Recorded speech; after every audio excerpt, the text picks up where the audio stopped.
కానీ ఆదివాసీ గ్రామాలు, గిరిజన గ్రామాలు అభివృద్ధి పథంలో ముందుకెళ్లాలని చెప్పి హిడ్మా లాంటి, బార్సా దేవా లాంటి ఎంతోమంది వ్యక్తులు ప్రయత్నం కొనసాగిస్తున్నారు. కానీ అదే హిడ్మా వీళ్ళకి ఖచ్చితంగా రేపటి భవిష్యత్తు కాలంలో ఆదర్శంగా నిలిచే అవకాశం కనిపిస్తుంది. ఎందుకంటే హిడ్మా అనే పేరు ఖచ్చితంగా వీళ్ళను డెవలప్‌మెంట్ దిశగా తీసుకెళ్లే అవకాశం కనిపిస్తుంది. అంటే హిడ్మా గురించి కొంచెం చెప్పండి. మీకున్న పరిచయ క్రమం కావచ్చు. మీరేమైతారు? బావ అయితారా? హ్మ్.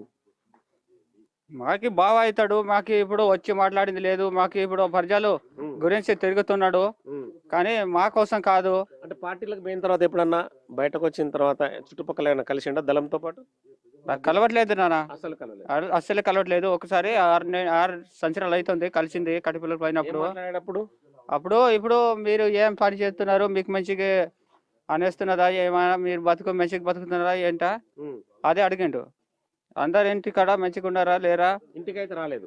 ఇంటికి రాలేదు. ఎక్కడ కలిసాడు? బయట ఎక్కడ కలిసాడు? బయట కలిసిండు. అడవుల్లో కలిసాడు. హుహు. బానే ఉన్నాడా అప్పుడు కలిసినప్పుడు మీరు? బాగానే ఉన్నాము అప్పుడు. బానే ఉన్నాడు. బాగానే. ఓకే.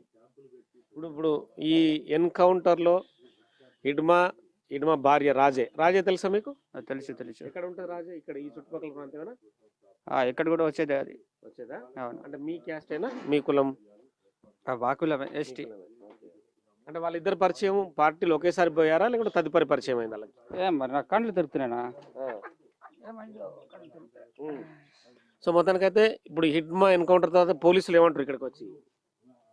ఇడమ ఎన్కౌంటర్ అయిన పోలీసులు ఇక్కడ వచ్చి చెప్పట్లేరు ఇంకా. హ్మ్.